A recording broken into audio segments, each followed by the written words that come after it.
और मैं ये कहना चाहता हूं कि संसद का मानसून सत्र 2023 अपने आप में एक अत्यंत सफल एवं प्रभावी सत्र जो है वो रहा है। और सत्रारंभ में ही विपक्ष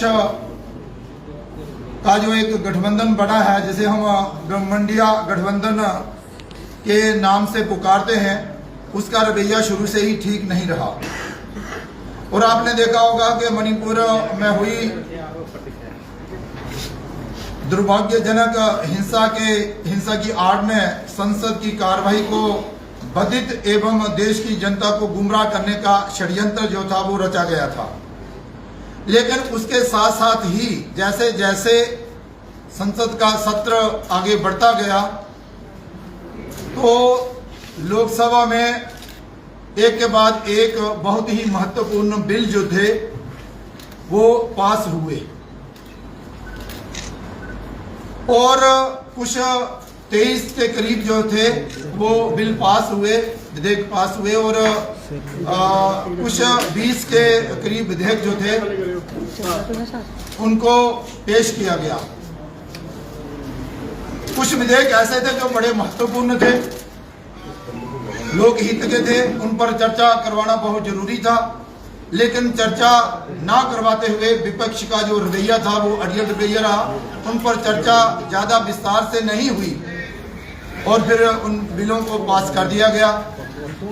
लेकिन एक बिल ऐसा था जो कि दिल्ली प्रशासन को लेकर था, उस पर सारा विपक्ष जो था वो इकट्ठा हो गया और उसने उस पर चर्चा भी की और फिर उसमें से भी उसने अब वॉकआउट कर लिया।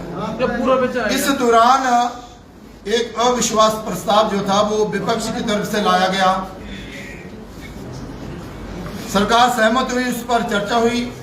60 के करीब सांसदों ने उसमें भाग लिया, अपनी अपनी बात रखी और विपक्ष के सांसदों को भी उसमें अच्छा खासा मौका भी मिला और ज्यादा समय भी मिला।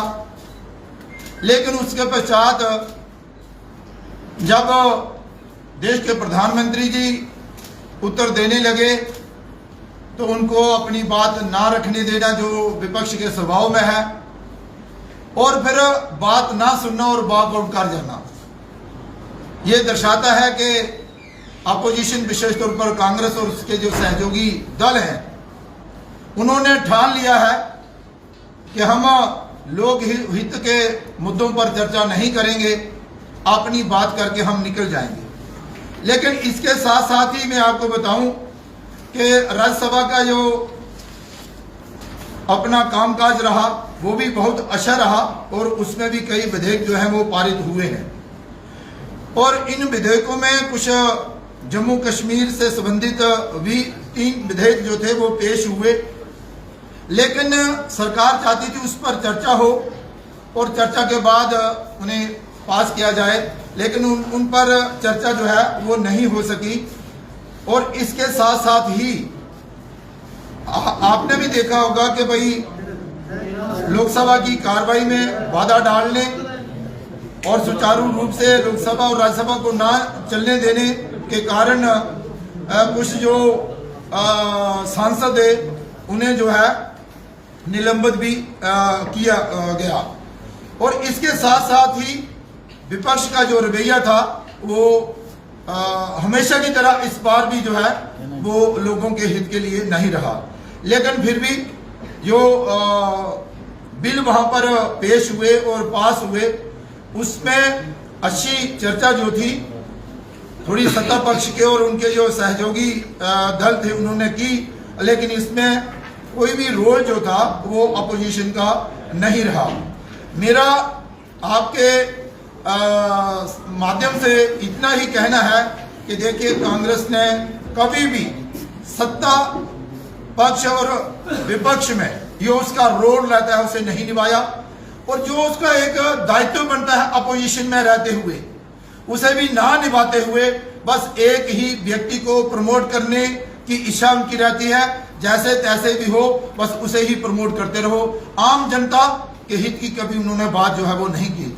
लेकिन देश के प्रधानमंत्री नरेंद्र भाई मोदी जी ने अपने भाषण में देश की तरक्की के हित में जो कार्य हो रहे हैं, जो उन्होंने कदम उठाए हैं, देश की मजबूती के लिए जो उन्होंने कदम उठाए हैं, देश को आर्थिक दृष्टि से मजबूत करने के लिए जो उन्होंने कदम उठाए हैं, और उसके बाद युवाओं का भविष्य उज्जवल हो उसके लिए जो उन्होंने कदम उठाए हैं, इस सब पर तो चर्चा की।